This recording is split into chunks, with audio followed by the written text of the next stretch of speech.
থাকবো। আমাদের দাবি মানতে হবে।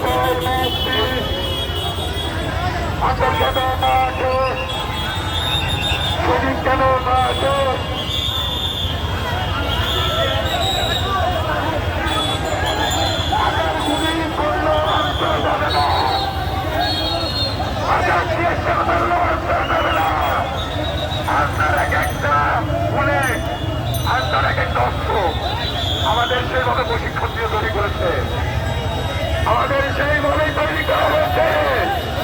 আমরা সতর্ক সোনালী আনসার, আমারও আপনারা যদি গুলি করেন আপনারা করেন, আমরা মাছ ছাড়বো না।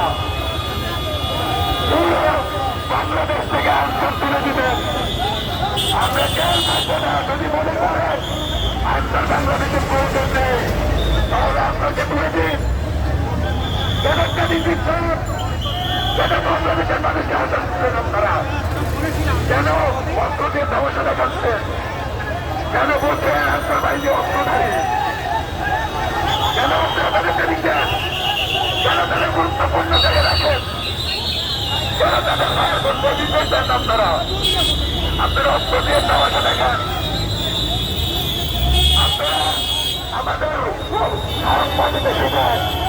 8টা ঘন্টা ডিউটি করে তারপর ক্যাম্পে আসছে। এই সেখানটাই শাসন যখন চলে যায় আমরা সবাই ডিউটি করে, আমরা ডিউটি করে আবার ডিউটি করতে চাই। 16 ঘন্টা ডিউটি করি আমরা। এই কষ্ট কেউ বুঝবে না। দাঁড়িয়ে থাকাতে কত কষ্টে একমাত্র আনসার বাহিনী উঠে। একটা রিক্সা চালক উঠে যখন যে সারাদিন রিক্সা চালিয়ে যখন ঘুমাতে যায়। আমরা ছাড়বো না, আমরা আছি, আমরা থাকবো যতক্ষণ পর্যন্ত আমাদের ট্রেনিং পাস না করে আমাদের সামনে না আসবে। তিনি সাহায্য করবো, আপনি দেখছি আমাদের আমাদের উপরে দেন, বাংলা রাষ্ট্রকে মুক্ত করে